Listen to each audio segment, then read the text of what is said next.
un placer estar acá nuevamente en Puerto de Ideas y un gusto tremendo que nos estén acompañando.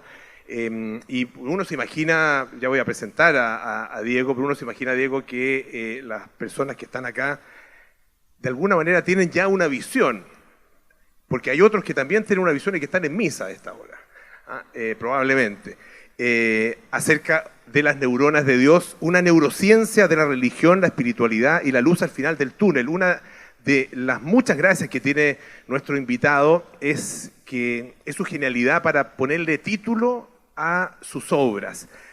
Algunos de sus libros ya los vamos a mencionar. Diego Golombek es doctor en biología por la Universidad de Buenos Aires, profesor de la Universidad de San Andrés, allá también en la parte norte de Buenos Aires, en Argentina. Es investigador superior del Consejo Nacional de Investigaciones Científicas y Técnicas, el CONICET. Tiene más de 150 trabajos de investigación científica en revistas internacionales y también, por supuesto, tiene una destacadísima labor como divulgador científico y por lo mismo ha recibido innumerables premios. Es autor de unos 20 libros de ciencia y, como yo les decía, tiene unos títulos que son para un periodista muy envidiables: El parrillero científico, La ciencia es eso que nos pasa cuando estamos ocupados haciendo otra cosa. Este me encanta, Demoliendo Papers, Sexo, drogas y biología y un poco de rock and roll, es otro título. Neurociencias para presidentes y, entre otros, como les decía, Las neuronas de Dios, que es este libro, que le da título, por supuesto, también a esta conversación que vamos a tener, que fue publicado originalmente hace ya algo así como 10 años, en su primera edición.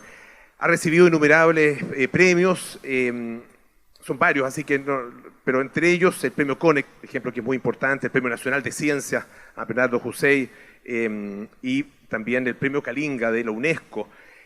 Dice que no sabe qué lo llevó a ser científico, que en su niñez y en su adolescencia más bien estaba orientado a las ciencias humanas. El periodismo, por ejemplo, desde muy chico, 14 años, y se hizo periodista deportivo. Los deportes, por supuesto, le interesaban mucho. También el arte, la literatura.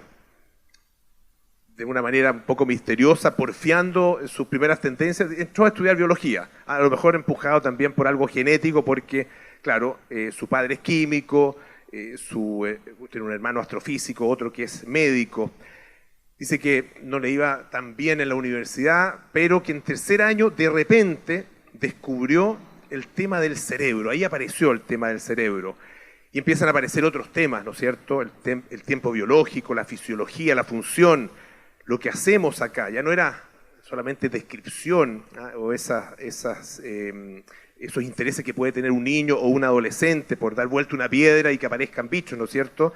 Sino que dice que algo le hizo clic en la cabeza. Somos nuestro cerebro, esa es una de sus frases. Somos un cerebro con patas. Creemos que hacemos cosas de manera consciente y natural, pero después descubrimos que no.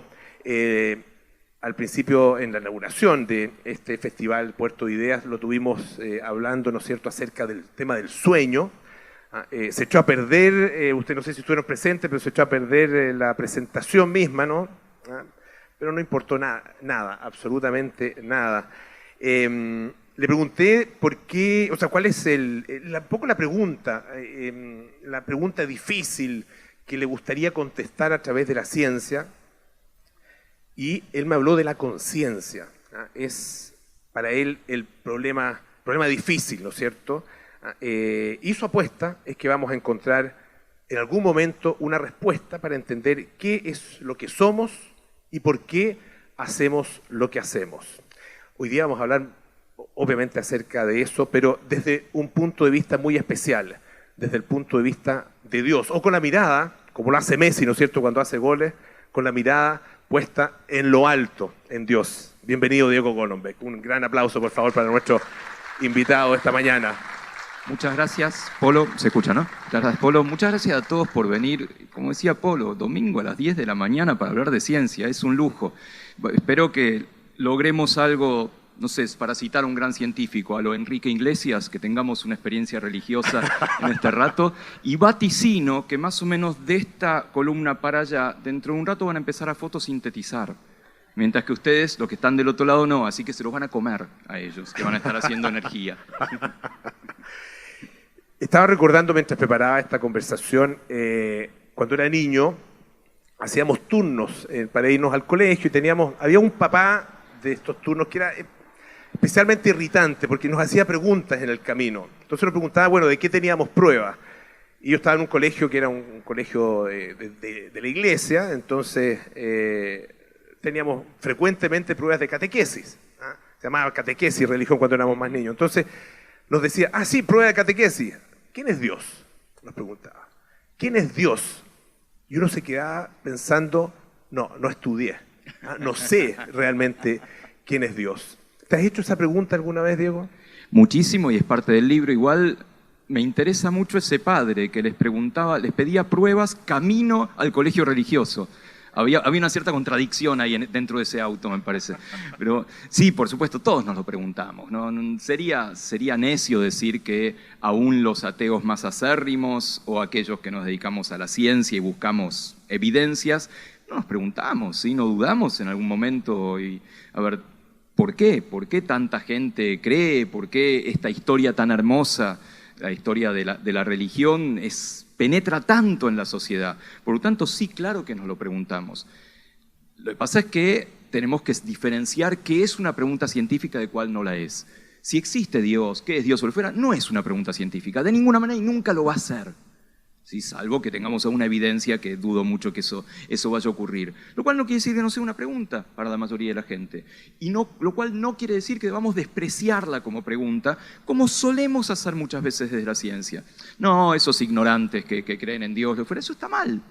Está mal. En todo caso, asumamos que no es una pregunta científica y busquemos preguntas científicas. Por ejemplo, ¿por qué la gente cree en Dios? Eso sí es una pregunta científica con la cual podemos hacer experimentos, podemos buscar evidencia, podemos hacer encuestas, y eso es lo que me parece más fascinante. Me parece, yo te lo comentaba, que lo que debemos perseguir es casi un cambio preposicional, ¿no? ¿Se acuerdan cuando estudiábamos las preposiciones en la escuela? A, ante, bajo, cabe, con. Yo siempre me pregunté qué es, según cuando termina, según, sin, so, sobre, tras, ¿so qué? ¿Quién dice so? Pero bueno. Sí, pero es un poco antiguo, ¿sí? Pero bueno, saquemos esta discusión lingüística. Si tenemos ciencia acá y religión acá, ¿qué preposición ponemos en el medio en general? Contra, ¿sí? Anti, versus, entre en todo caso. Bueno, eso no es hacer ciencia. Me parece que tener una visión dogmática es todo lo que no debe ser la ciencia. Yo propongo, y eso desarrollamos en el libro, cambiar la preposición por de. Una ciencia de la religión. Porque eso sí, insisto, es una pregunta científica. ¿Por qué hay religión? ¿Por qué atraviesa la historia y la geografía? ¿Es solo cultura? ¿O podemos hacer una hipótesis biológica? Si tanta gente cree en lo sobrenatural, ¿sí? En promedio, en todos los países, más del 80% de la gente cree en algo sobrenatural y la mayoría organizan eso socialmente en religión. Podemos decir, bueno, es cultura inútil si queremos hablar desde el Olimpo de la ciencia. Parece que está mal. Tenemos que preguntarnos por qué eso ocurre, y ocurre desde que somos humanos y humanas. Y eso sí es una pregunta científica. Por tanto, me parece que ese cambio nos permite acercar posiciones, no pelearnos necesariamente, y eso logra cosas increíbles. Logra que el Dalai Lama sea invitado de honor a la conferencia más importante de neurociencias del mundo. Logra que la Iglesia, después de muchos siglos, logre aceptar que existe la teoría de la evolución, o logra descondenar a Giordano Bruno o a Galileo. Llegaron un poquito tarde, pero bueno, no pasa nada. Pero el ponernos con el de en el medio nos permite mirarnos amigablemente, aunque nunca nos crucemos. ¿Por qué este libro se llama Las neuronas de Dios? Porque, claro, en el libro uno atraviesa, ¿no es cierto?, por distintos capítulos que hablan, obviamente, de las neuronas de Dios, pero también la ciencia de Dios, los genes, las drogas de Dios, la cultura de Dios. descríbenos un poco este libro para las personas que no lo hayan leído. Tú, claro, partes hablando de este cambio del versus, la ciencia versus Dios, o versus la religión, o versus la fe, por la ciencia, o sea, la ciencia de la fe o la ciencia de la religión, de alguna manera la ciencia de Dios. Y eso obviamente ilumina, ¿no es cierto?, todo el resto del libro. Me encanta que hayas usado el verbo ilumina. Oremos hermanos, faltaba, ¿no? Volvemos a Messi. Es que yo hasta ahora todos los domingos estaba en misa, entonces... Claro. ¿Sabes que estábamos en un momento en el Festival Cervantino en Guanajuato, en México? Es un festival hermoso de literatura, de teatro, de todo. Y yo estaba hablando con un colega físico y salió obviamente el tema de estudiar lo que representa Dios para la física, para la biología, para las neurociencias, y estábamos hablando de eso y comenzaron a sonar las campanas. Dudamos mucho en ese momento, ¿sí? Teníamos una señal muy, muy particular. Pero con respecto al libro, ¿por qué las neuronas de Dios? Porque si bien yo hablo de ciencia y religión, ciencia de religión, sobre todo hablo de neurociencia de la religión. Esto que decíamos un poco como una exageración de que somos un cerebro con patas, es una exageración, pero hasta ahí no más. Por supuesto, hay otros cerebros ahí afuera, hay interacción, tenemos un cuerpo, no solamente un cerebro, pero mucho de lo que somos, de lo que hacemos, de lo que dudamos, de lo que decidimos, tiene que ver con lo que pasa aquí dentro. Con los 100.000 millones de neuronas que tenemos acá dentro es algo impensable, un número que da tortícolis de pensar, 100.000 millones de algo, es muy raro pensar en eso. Y todo metido acá dentro, ¿no? Todo metido en algo.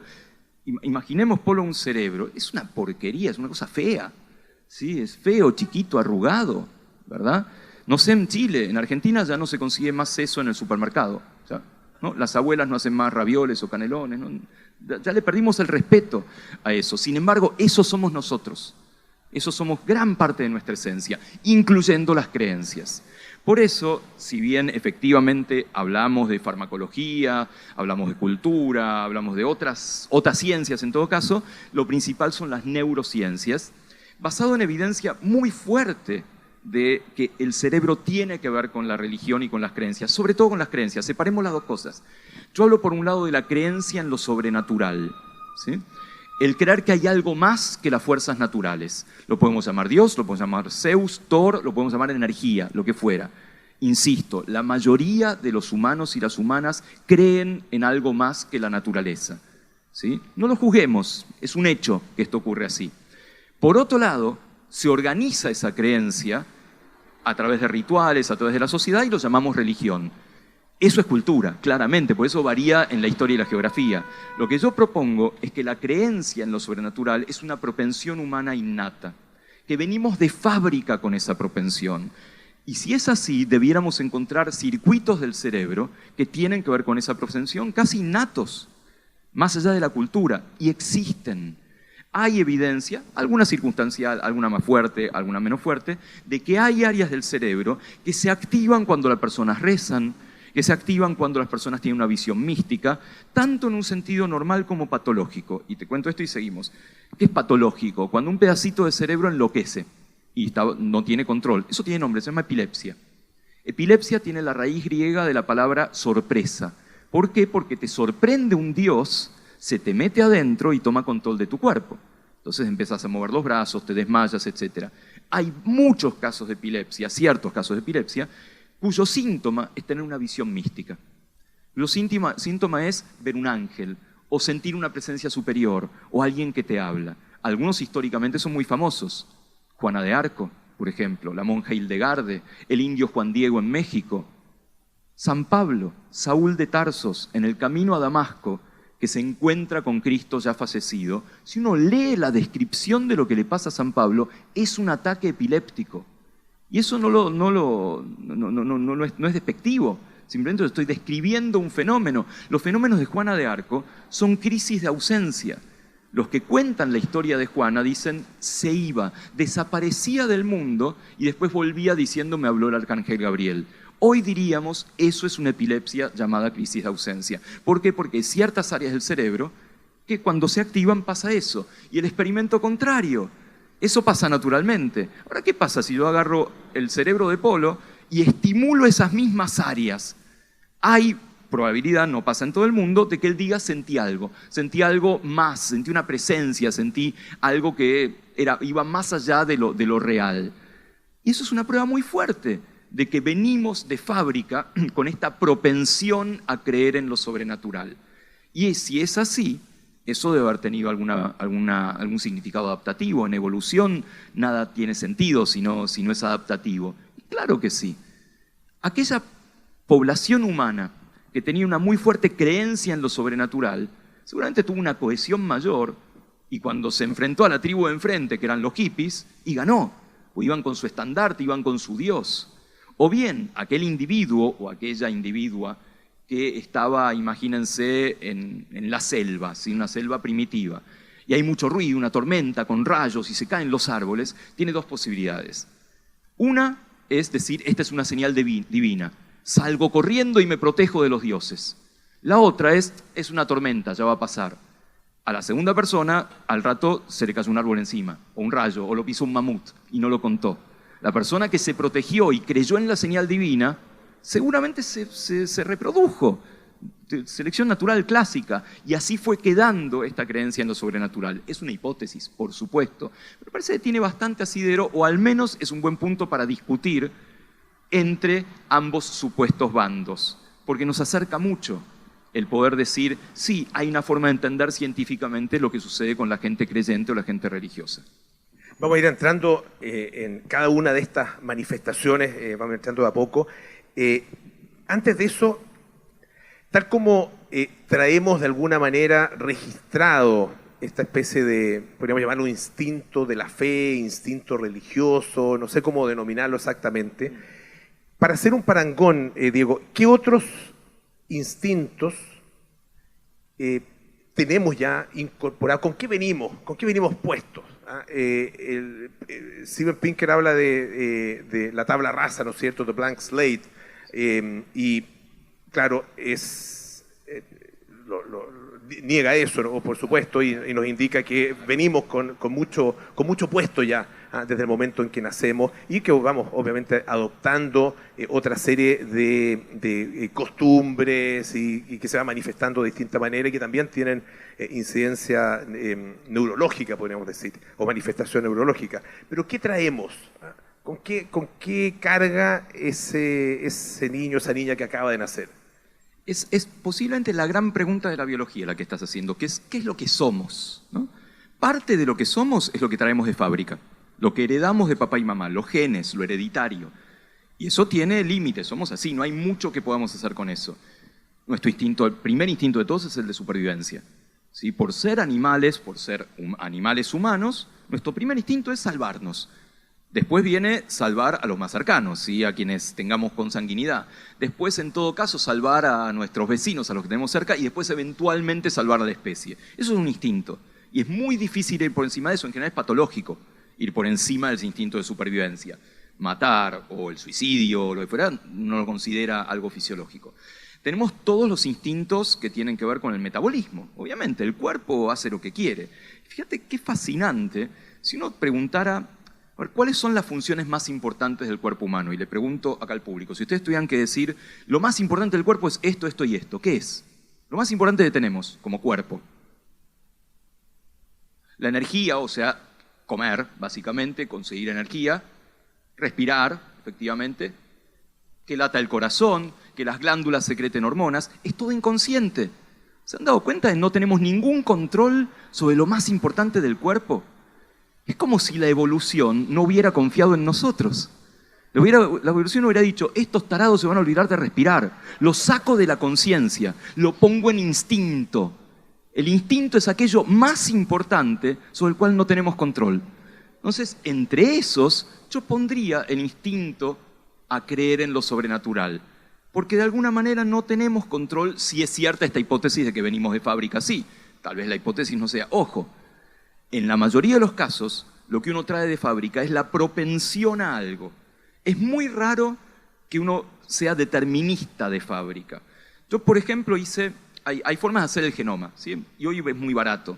¿Sí? Por $100 mandas una muestra de saliva ¿sí? Se secuencia y te devuelven un montón de información sobre tu genoma. Yo les puedo contar claramente, yo soy 3% neandertal, lo cual explica muchas cosas posiblemente. Y también, bueno, porque tengo un origen europeo, comparto genes con los europeos, por eso soy neandertal. A veces se equivoca la genética. También tengo una cierta propensión al cabello largo y rizado. Y ahí pedí que me volvieran el dinero, ¿no? Pues, pero son propensiones. Entonces, mi hipótesis es, una de nuestras propensiones naturales es la propensión a creer en lo sobrenatural. Porque si no es muy difícil explicar que se haya mantenido tanto tiempo en cualquier geografía, en cualquier cultura, ¿sí? ¿Podemos pasar por encima de eso? Claro que sí, pero ahí es cultural. El ateísmo es cultural.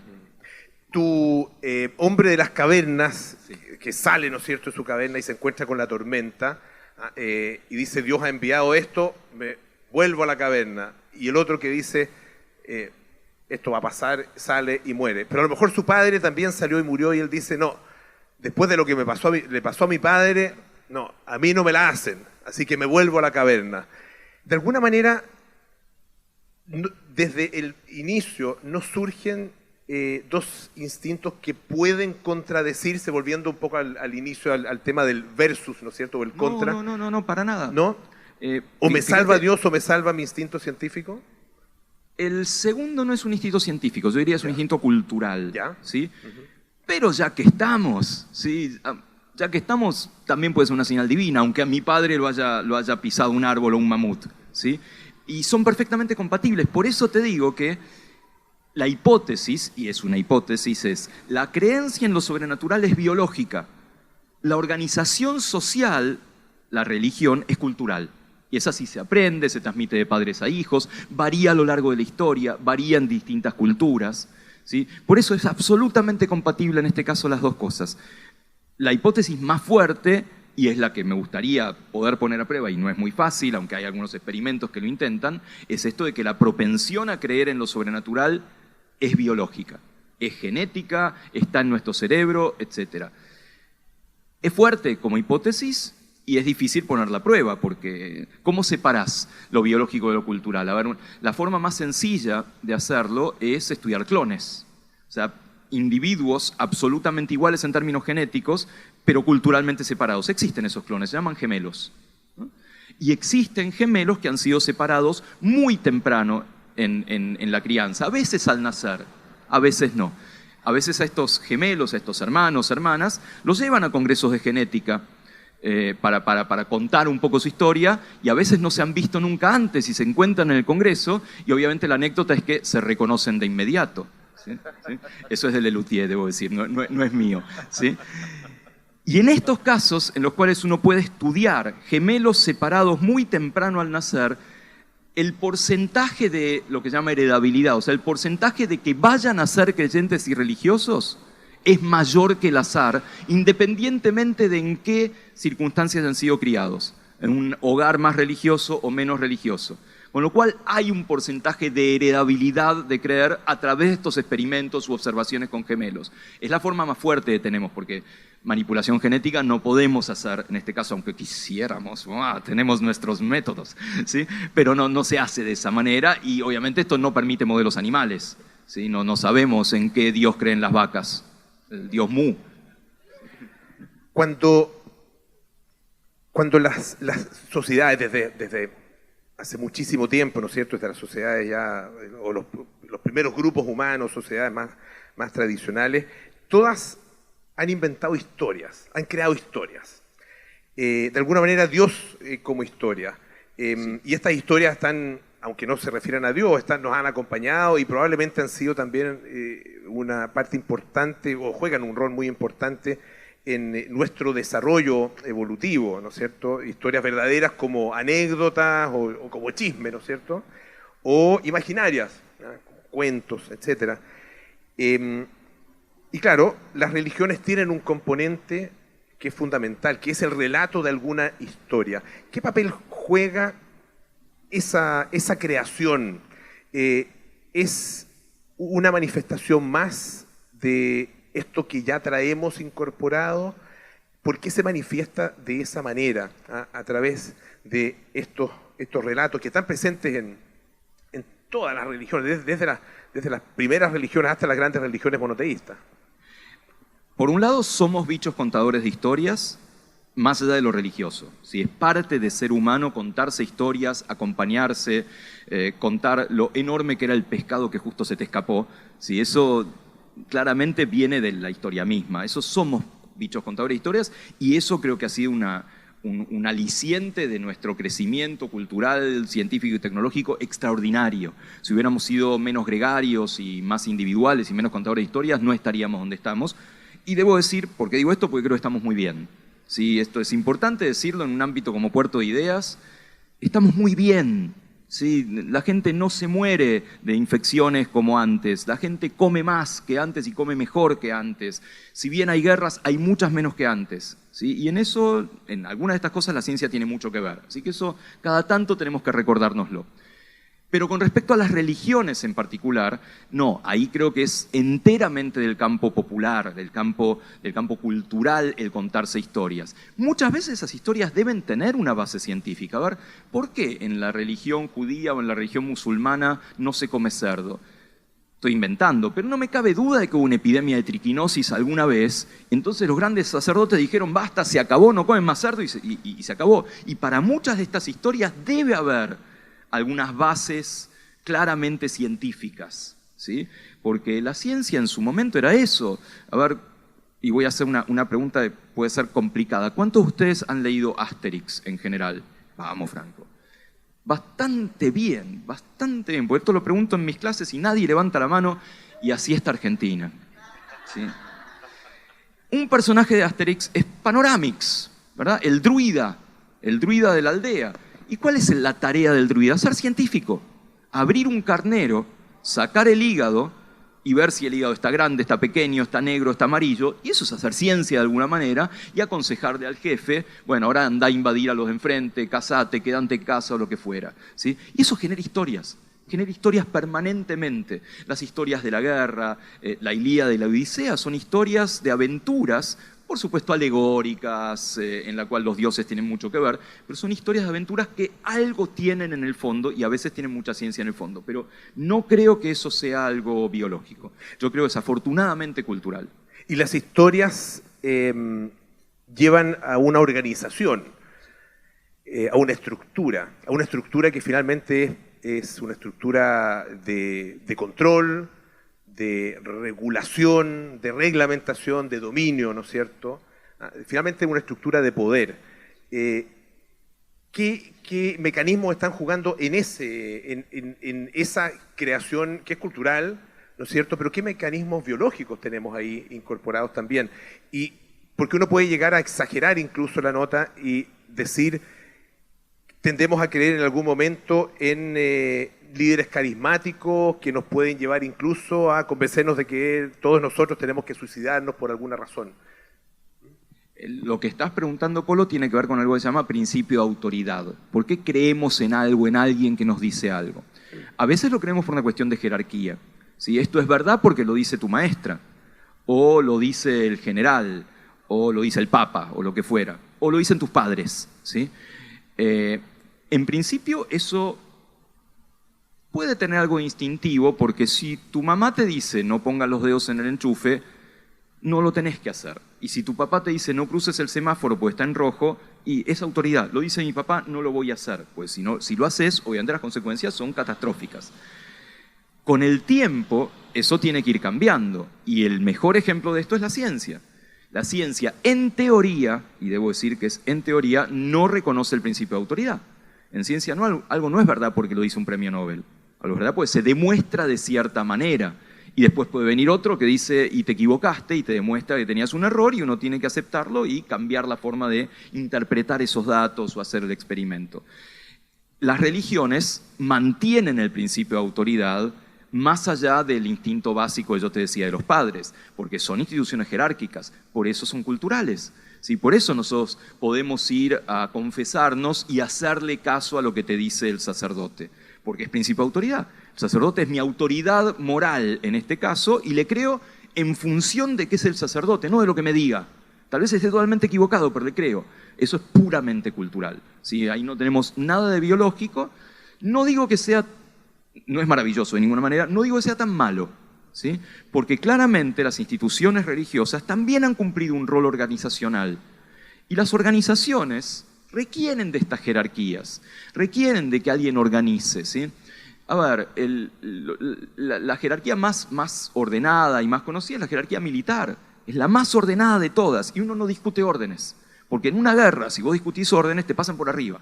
Tal vez si haces las órdenes también te pasan por arriba, pero en general funciona de esa manera. Pero es cultural al igual que las instituciones eclesiásticas. Y eso, saliendo de ciencia y religión, es una de las cosas que separa ambas. ¿Sí? La ciencia no debiera, insisto, estoy usando un condicional, no debiera seguir el principio de autoridad, mientras que la religión se basa en el principio de autoridad. No es la principal diferencia. La principal diferencia es el pilar que sostiene a la ciencia y el pilar que sostiene a la religión. La ciencia está sostenida por la evidencia y la religión está sostenida por la fe. Y ahí hay incompatibilidad absoluta. Ahí no hay caminos que se puedan cruzar. Y uno podría preguntarse, ¿y qué pasa entonces con los científicos religiosos? Porque hay muchos. De hecho, el que hizo el proyecto Genoma Humano, Francis Collins, es un reborn Christian, un cristiano renacido, ¿sí? Muy religioso. Acá, opinión personal, me parece que ahí hay conflicto. Un científico que se considera religioso puede estar perfectamente bien en la superficie, hacer experimentos, hacer hipótesis, etc., y vivir toda su vida así. Pero si escarba un poquito en la profundidad de su pregunta científica, va a tener una contradicción. Porque va a decir, hasta acá llega mi ciencia. Más allá es cuestión de fe, y eso no es científico. Así que ahí es muy difícil compatibilizar una mirada científica a una religiosa.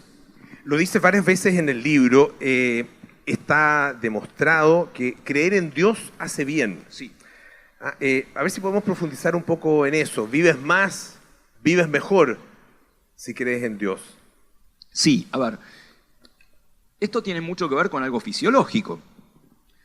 Los humanos no somos Homo sapiens, somos Homo angustians, ¿no? Estamos todo el tiempo angustiándonos por algo, ¿sí? Y eso no hace bien, estar estresado, estar angustiado, estar ansioso por muchas cosas. Y la vida contemporánea es muy estresante y angustiante. Y eso no hace bien en sentido literal, en el sentido de que tenés ciertas hormonas, ciertos neurotransmisores que van horadando algunos sistemas fisiológicos y te enfermas. Y eso es evidencia médica, yo no soy médico, pero está claro que es de esa manera. Y algunos de esas ansiedades son existenciales, ¿no? Son ¿qué va a pasar si un día me voy a morir? ¿Sí? No voy a ver más a mis seres queridos, voy a dejar a mis hijos solos. Una serie de preguntas que son angustiantes y no cabe duda, y ningún científico puede decir a mí no me importa nada la muerte, el más allá, pero no puede decirlo, puede mentira. La religión da respuestas a eso, respuestas absolutas, respuestas que no se cuestionan, respuestas de fe. Y eso tranquiliza. Eso es el mejor ansiolítico que ha inventado la humanidad. No son las benzodiazepinas, no es el Valium, es el rezo, es el pensar, me voy a morir, no importa, después hay un paraíso, ¿sí? A ver, hablábamos del instinto de supervivencia. ¿Por qué existen mártires? ¿Por qué existen en el terrorismo últimamente mártires que se vuelan a pedazos? Porque hay un paraíso y encima con 11.000 vírgenes. ¿Quién no quiere? ¿Sí? Básicamente. Bueno, eso te calma. Te bajan las hormonas del estrés, te enfermas menos, te curás antes. ¿Sí? Hay un fenómeno de estado de ánimo que influye en curarse una enfermedad. Efectivamente, la resiliencia frente a enfermedades graves, como el cáncer, tiene un componente de estado de ánimo. No sabemos por qué, pero la gente que está de buen humor, que es optimista, que dice este tratamiento va a funcionar, tiene más posibilidades de curarse.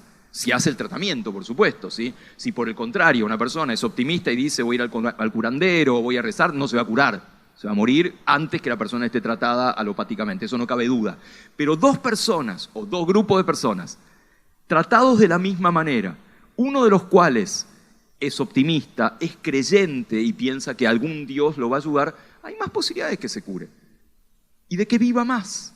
Por lo tanto, eso lo tenemos que tener en cuenta. Cuando científicamente desdeñamos, despreciamos el fenómeno religioso, porque son ignorantes, porque son adoradores de íconos o lo que fuera, olvidamos ese fenómeno verdaderamente positivo de la religión. A nivel personal, yo preferiría muchísimo que no lo necesitáramos, que nuestra confianza en la ciencia y en la medicina fuera suficiente para tener optimismo y estar de buen humor y decir me voy a curar porque la ciencia avanzó mucho. Bueno, está probado que todavía no estamos en esa etapa. Y para mucha gente es un gran aliciente esa creencia. Esto no quiere decir que haya pruebas de cosas esotéricas, que si vos rezás para que alguien se cura más rápido. No, eso no existe, no es mentira. Yo estoy hablando de una persona que es creyente, puede vivir más, puede vivir mejor y con menos estrés. El estrés promueve la inflamación está en la base de un montón de enfermedades. Por lo tanto, no te tomes un ibuprofeno, rezate una Ave María, ¿sí? Y después tómate un ibuprofeno que nunca viene mal. ¿Sí? Dios ha muerto, ¿no es cierto? En algún minuto lo dijo Nietzsche, tú lo cuentas en el libro, además fue portada de la revista Time también, esa afirmación. ¿Lo ves?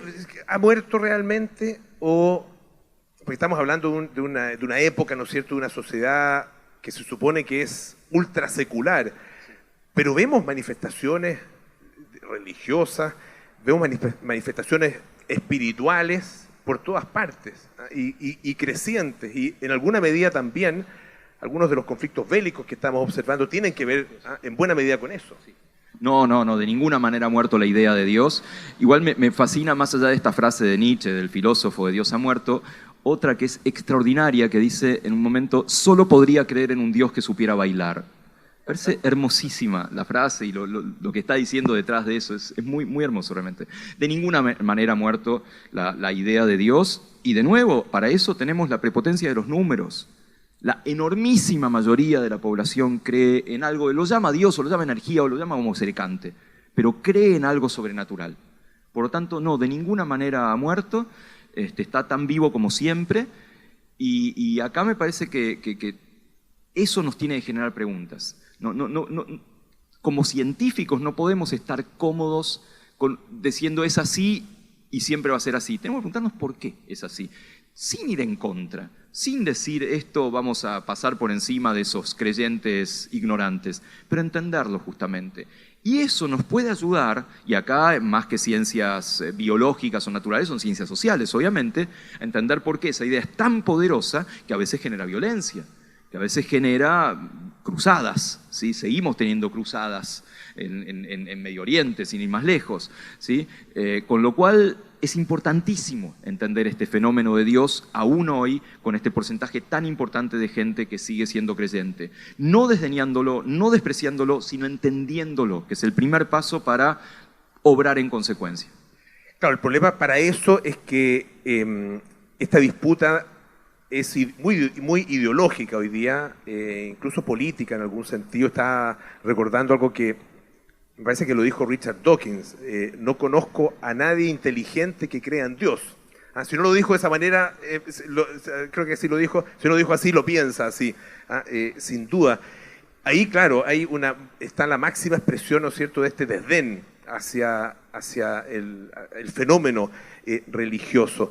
El tema es que, claro, o estoy de un lado o estoy del otro hoy día, porque tiene que ver con posturas ideológicas que son muy profundas y que tienen implicancias en tantas otras materias, expresiones de políticas, electorales, etc. O sea, es una guerra que de alguna manera se nos fue a otro territorio. Sí, y está muy bien el ejemplo que traes, y yo estoy bastante en contra de esos ejemplos por una cuestión absolutamente utilitarista y pragmática. No sirven.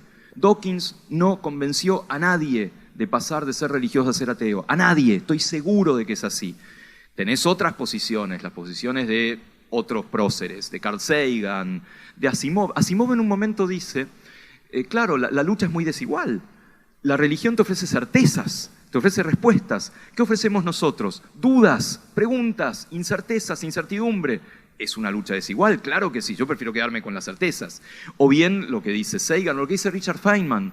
Hay un párrafo de una conferencia de Richard Feynman, un físico muy famoso y maravilloso, realmente lo que escribía como profesor, como todo.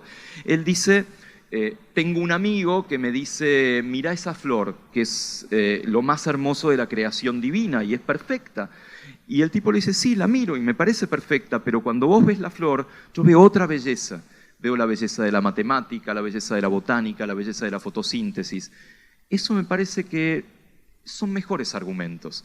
Los argumentos de Carl Sagan, ¿no? De mirar para arriba y no necesariamente pensar solo en dioses, pensar en universos, pensar en puntos azules pálidos, pensar en otros planetas. Eso me parece que es mucho más útil para acercar posiciones. Si uno va con la antorcha de algo, y en este caso la antorcha de la ciencia, del otro lado no hay nadie. Nadie quiere ser evangelizado, o por la ciencia o por lo que fuera. Hay un ejemplo de un autor, un francés, que habla de contar la ciencia, ¿no? Y tiene un capítulo en un libro que se llama ¿Dónde están los cosacos? O sea, ¿dónde están los rusos?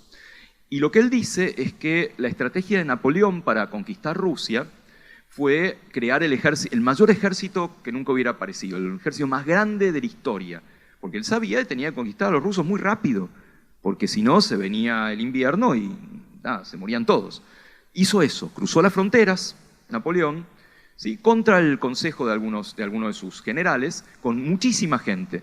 Los rusos no eran ningunos giles, no eran tontos, entonces no se enfrentaron a campo abierto. Le hicieron una guerra de guerrillas, iban, volvían, y lo mantuvieron así hasta el invierno. Y en el invierno los pasaron por arriba, por más que lo presenta de otra manera, fue una derrota para Napoleón esto. También los pasaron por arriba por un hecho científico, perdón por el paréntesis. Los botones de los sobretodos, de los abrigos, de las chaquetas de los soldados de Napoleón estaban hechos de estaño. El estaño se descompone a temperaturas bajo cero, con lo cual peleaban con la chaqueta abierta, ¿sí? Con lo cual también se morían de frío. Así que fíjense la ciencia, lo curioso que es también para las guerras. Vuelvo a la analogía. ¿Dónde están los cosacos? En ningún lado. ¿Qué hacemos los científicos? ¿Qué hacemos en Puerto de Ideas? ¿Qué hacemos cuando vamos a una conferencia? Vamos con el mayor ejército que haya creado la humanidad, la ciencia. Y vamos con la ciencia en alto, con la antorcha de la ciencia, y del otro lado no hay nadie. Nadie quiere ser evangelizado por las verdades de la ciencia. Necesitamos otras alternativas, otras estrategias para contar ciencia. Necesitamos contar la ciencia de contrabando, contar la ciencia donde nadie se la espera, contar la ciencia... A ver, a ti no te interesa la ciencia, pero te gusta la música, ¿sabes qué? La música tiene mucho de ciencia. ¿Te gusta el fútbol tiene mucho de ciencia. ¿Te gusta la comida tiene mucho de ciencia. ¿Te interesa la religión también tiene un aspecto científico. Y eso es muchísimo más útil, más práctico que decir, te voy a contar cómo son las cosas en lugar de las pavadas que vos creés, ¿sí? Las ignorancias que vos creés. Ahí nos quedamos sin interlocutores. Y es una estrategia fallida que solemos hacer los científicos. Por eso, ciencia de la religión me parece, y me ha funcionado bien, debo decir en ese sentido, una buena estrategia para hablar con gente diferente. Si yo digo, te voy a contar por qué lo que crees es estúpido, es ignorante, y me quedé sin interlocutores, obviamente. Yo te digo, mira, hay experimentos que dicen esto no tiene que ver con tu creencia, sigue creyendo, no pasa nada. Pero tal vez te dejo pensando y después vas a leer otra cosa, vas a hablar de otra manera, vas a seguir siendo una persona creyente en lo sobrenatural. Yo no estoy intentando convertir gente, pero te voy a hacer pensar de otra manera. Y tú seguramente me vas a hacer pensar de otra manera a mí, que si no, no hay diálogo posible. Así que me parece importantísimo las estrategias para comunicación científica. Puerto de Ideas es una extraordinaria estrategia en ese sentido, porque lo hace aquí, lo hace frente a ustedes, en ciudades que no son la capital, por otro lado, que trae gente de distintas ciencias y las pone a charlar, las pone a hablar cabeza a cabeza. Dentro de un ratito va a haber un premio Nobel sentado aquí. Yo no sé cuántas veces uno tiene la oportunidad de tener un premio Nobel a menos de 5 metros, que les cuento, estuve desayunando con él y se comió 3 tarros de dulce manjar, 3 a cuchillazos, ¿sí? Así que bueno, creo que lo conquistamos finalmente al premio Nobel. ¿Le dijiste que no le creemos solo por el hecho de ser premio Nobel? Absolutamente. Lo tiene claro. Absolutamente, es extraordinario el tipo además. Hacia el final del libro hay una mención que a mí, bueno, me recordaba mucho una frase, un verso de Vicente Huidobro, ¿no es cierto? El poeta como pequeño Dios. Tú citas a Neruda, ¿ah? Dios soy yo, sí. dice Neruda. Y claro, luchamos hoy día desde la ciencia para entender la vida, ¿no es cierto? Y de alguna manera para luchar también en contra de la muerte. Nos estamos convirtiendo ya no como poetas, sino que como científicos estamos buscando convertirnos en pequeños dioses. Es que acabo de publicar un artículo en la revista Anfibia de Chile que se llama El científico es un pequeño dios, a propósito del libro. Así que sí, vamos un poco por ahí. La poesía me parece que es una gran ayuda de la ciencia cuando no alcanzamos a definir cosas. Los mejores definidores del mundo son los y las poetas, claramente, ¿no? Y dentro de los poetas, obviamente Chile es un país de poetas, así que metáforas tenemos para rato. Y cuando Huidobro dice el poeta es un pequeño dios, o Matisse dice creo en Dios cuando pinto, soy Dios cuando pinto, y así sucesivamente, nos ayudan un poquitito a pensar desde la ciencia. O bien una gran poeta norteamericana, Emily Dickinson, en un momento define al cerebro como nadie. Dice, el cerebro es más ancho que el cielo y más amplio que el mar. Y es cierto, ¿no? Porque todo entra en el cerebro, entran nuestras decisiones, entran las emociones, entra la moral, entran las creencias. Y yo no lo hubiera podido definir científicamente eso como lo hace una poeta. Me parece que tenemos que ser muy cuidadosos en ciencia con respecto a del científico como pequeño dios. ¿Vieron la película? Seguro la vieron, Oppenheimer, sí, que está dando vueltas por todos lados, que comienza con una cita, sí, me he convertido en el destructor de mundos, en Shiva me parece es el destructor de mundos, no sé, un dios hindú, perdón. ¿Sí? Es un riesgo, ¿sí? Es un riesgo pensar, está todo en nuestras manos. Así como yo digo, somos un cerebro con patas, también es un riesgo. Tengo que acordarme, ojo, hay otros cerebros ahí afuera. También soy la comunicación entre esos cerebros. También soy la comunicación entre mi cerebro y la naturaleza. También son la comunicación entre mi cerebro, mi hígado y mi dedo gordo del pie. Entonces, a veces tenemos que tener un poco de cuidado con estas metáforas científicas que nos parece que somos dueños de la verdad. Y somos dioses que podemos recrear la vida, o regenerar órganos, o convencer a una célula que no sabe quién es de que se transforme en una neurona, que eso lo hacemos ahora y va a ser la cura de las enfermedades neurodegenerativas. No nos viene mal un poquitito de humildad y un poquitito insisto, de estas charlas, de esta comunicación permanente con público, con gente que viene de otro palo no científico, porque nos baja un poco a la tierra. El poder explicar tu ciencia a alguien que no es científico es muy egoísta en el buen sentido, no es para que esa persona aprenda, es para que tú aprendas. ¿Sí? Por lo tanto, nos viene muy bien esto de en algún momento poder decir, no somos dioses. Miramos el mundo de una manera muy interesante, muy poderosa, porque la ciencia es una forma muy poderosa de ver el mundo, no es la única manera de ver el mundo y a veces está bien que nos lo recuerden. Última pregunta de mi parte, porque vamos a invitar a todos los que están presentes también a que hagan sus preguntas y que vayan pensándolas desde ya. Tenemos una herramienta relativamente nueva, muy poderosa, en esta misma línea, la del pequeño Dios, la inteligencia artificial.